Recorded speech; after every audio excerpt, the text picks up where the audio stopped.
Kaixo, Maider Larruzea naiz, dolu hartatzeko betirako zerbitzuko psikologoetako bat. Gaurko bideoan aita edo ama giza kezkagarrian izaten zaizkigun alderdietako bati buruz hitz egingo dizuegu. Nola aurre egin zuen seme-alabekin maite duzuen pertsona baten galerari. Bideo honetan jarrabide txiki batzuk eskaini nahi dizkizuegu, errazago egiteko.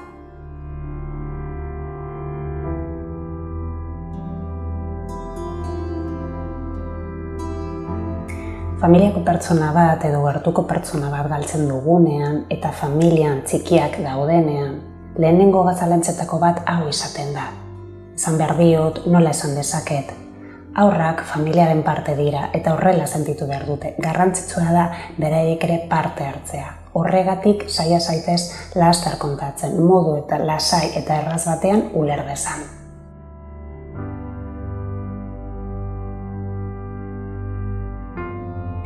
Aukeratu lasai esateko moduko une bat. Berak sentitu behar du entzun egingo diogula, denbora ukiko dugula lasai hitz egiteko. Arretaz eta pazientzia zentzun. Baliteke gaiari buruz hitz egin nahi ez izatea eta garrantzitsua da isiltasun hori errespetatzea. Agian aurrerago galdetuko digu. Edo bestalde batetik baliteke galdera asko izatea eta positiboa litzateke denbora izatea horiek entzuteko eta ahal dugun neurrian erantzuteko. Kontuan hartu behar dugu, agian ez dugula jakingo galdera batzuei erantzun, eta esan aldiogu guk ez ditugula erantzun guztiak, baina beti egongo garela bere ondoan laguntzen.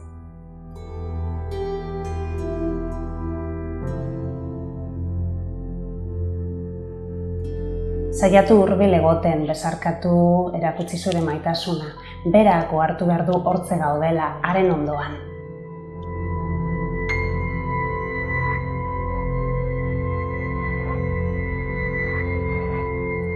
Itziozu mina erakusten jolasaren bidez, aurrek ez dute hitzik mina adierazteko eta marrazkien edo jolasen bidez egin ohi dute. Garrantzitsua da arreta jartzea, haiei adi egotea.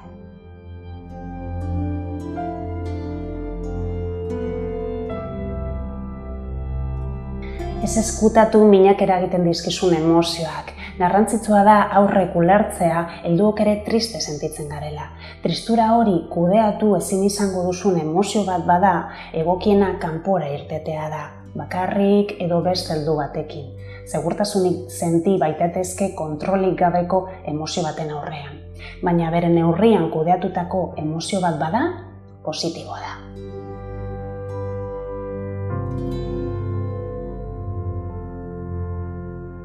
Saiatu errutina ahalik eta gehien mantentzen. Errutina garrantzitsua da aurrentzat, segurtasuna ematen die.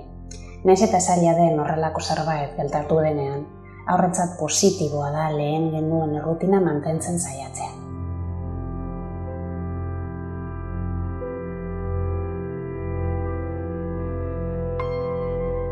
Gogoratu ez dela haren errua. Haurrak errudun senti daitezke maite dugun pertsona baten heriotzaren aurrean. Gogorarazi behar zaie gurekin zerikusirik ez duen zerbait dela eta inork ez duela erabaki pertsona hori hiltzea.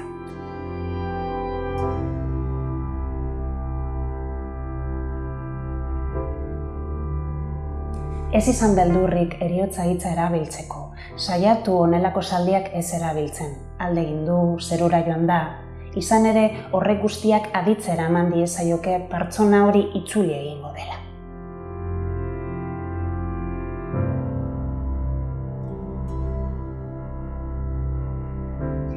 Azkenik, gonbidatu hilete errituetan parte hartzera, errituala edo zein dela ere.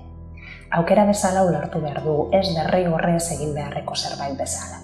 Positiboa litzateke azaltzea zer gertatuko dena, zer aurkituko dugun, norekin egongo garen.